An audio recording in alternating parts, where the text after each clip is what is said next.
الحمد لله والصلاة والسلام على رسول الله أما بعد. أعوذ بالله من الشيطان الرجيم. بسم الله الرحمن الرحيم.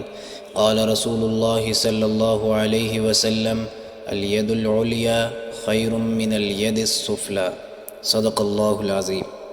تمام تعریفیں اس ذات کے لیے ہیں جو تمام کائنات کا، تمام مخلوقات کا مالک، خالق، رازق ہے. درود و سلام نبی مہربان، نبی آخر الزمان حضرت محمد الرسول اللہ صلی اللہ علیہ وسلم کی ذات اقدس پر. نبی مکرم صلی اللہ علیہ وسلم نے اس حدیث مبارکہ میں فرمایا ہے: دینے والا ہاتھ لینے والے ہاتھ سے بہتر ہے. حضرت عبداللہ بن عمر رضی اللہ تعالیٰ عنہ سے اس حدیث کے بارے میں روایت آتی ہے کہ وہ فرماتے ہیں کہ رسول اللہ صلی اللہ علیہ وسلم ایک دفعہ ممبر پر بیٹھے ہوئے تھے اور صدقے کے بارے میں اور سوال کرنے سے بچنے کا ذکر کر رہے تھے. سوال کرنے سے مراد یہ ہے مانگنے والے کے بارے میں ذکر کر رہے تھے. اس معاملے پر اللہ کے نبی علیہ الصلوۃ والسلام نے فرمایا: اوپر والا ہاتھ نیچے والے ہاتھ سے بہتر ہے.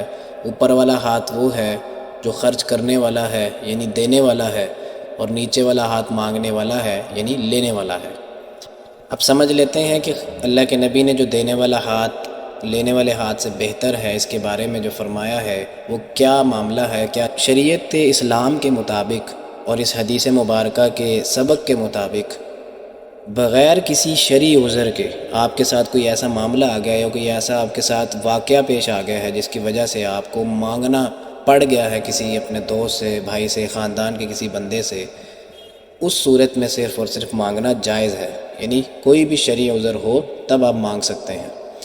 اس کے علاوہ جو شخص مستحق بھی نہیں ہے، صحت کے لحاظ سے بھی بالکل بہتر ہے اور اس قابل بھی ہے کہ کوئی نہ کوئی کام کر کے پیسے کما سکتا ہو، یعنی کمائی کر سکتا ہو، تو اس کو شریعت اسلامی بالکل اجازت نہیں دیتی کہ وہ بغیر کسی وجہ کے جو ہے وہ لوگوں سے مانگنا شروع کر دے. دینے والے ہاتھ سے ایک اور بات مراد یہ ہے کہ جس شخص کے پاس اللہ تعالیٰ کی طرف سے زیادہ دولت ہے تو اس شخص کے مال کا صدقہ تب تک ادا نہیں ہوتا جب تک وہ اپنے سے کمزور یا کم تر بندے کو دے کر حق ادا نہ کرتے. اور دینے سے مراد یہی ہے کہ صدقہ کیا جائے، اپنا جو مال ہے اس کو لوگوں پر خرچ کرے. اور سب سے بالخصوص جس کے بارے میں حدیث میں آتا ہے کہ سب سے بہترین صدقہ یہی ہے کہ محنت کر کے مال و دولت کما کر اپنے اہل و عیال اور اپنے دوست احباب پر خرچ کیا جائے. سب سے پہلے اہل و عیال کا ذکر کیا گیا ہے کہ ان پر بھی خرچ کرنا ایک بہترین صدقہ ہے اور پسندیدہ کام ہے. ایک اور روایت آتی ہے، حضرت ابو ہریرہ رضی اللہ تعالیٰ عنہ فرماتے ہیں کہ اللہ کے نبی علیہ الصلوۃ والسلام نے ایک موقع پر فرمایا: جو شخص اپنے آپ کو لوگوں سے مانگنے والا بندہ بنا لیتا ہے، یعنی مانگنے کو اپنا ذریعہ معاش بنا لیتا ہے، تو اللہ تعالیٰ اس پر فقر اور غربت کے دروازے کھول دیتا ہے. اور اسی طرح جو آدمی محنت کرتا ہے، کم سے کم یہ کام جو کر سکتا ہے کہ اپنی پیٹھ پر لکڑیاں رکھ کے آئے اور ان لکڑیوں کو بازار میں جا کے بیچے اور اس سے جو مال و دولت ملے وہ اپنے اوپر خرچ کرے، اپنے اہل و عیال پر خرچ کرے. یہی اللہ کے نزدیک بہتر بندہ ہے. اللہ کے نبی نے یہ بھی فرما دیا کہ یہ شخص مانگنے والے سے بہتر بندہ ہے جو محنت کر کے کماتا ہے. آج اپنے ہم معاشرے کے اندر دیکھیں تو ہمارے ملک کے اندر بالخصوص ہم اشاروں پر دیکھتے ہیں، مسجدوں کے باہر دیکھتے ہیں، گلی محلوں میں دیکھتے ہیں کہ لوگوں نے اپنا ذریعہ معاش صرف مانگنا ہی بنا لیا ہے. بظاہر تو وہ بالکل صحت کے لحاظ سے بھی بالکل بہتر ہوتے ہیں، کسی قسم کا بھی ان کے ساتھ کوئی عذر بھی نہیں ہوتا کہ وہ اس طرح کا کوئی معاملہ پیش کریں کہ وہ مانگنا شروع کر دیں.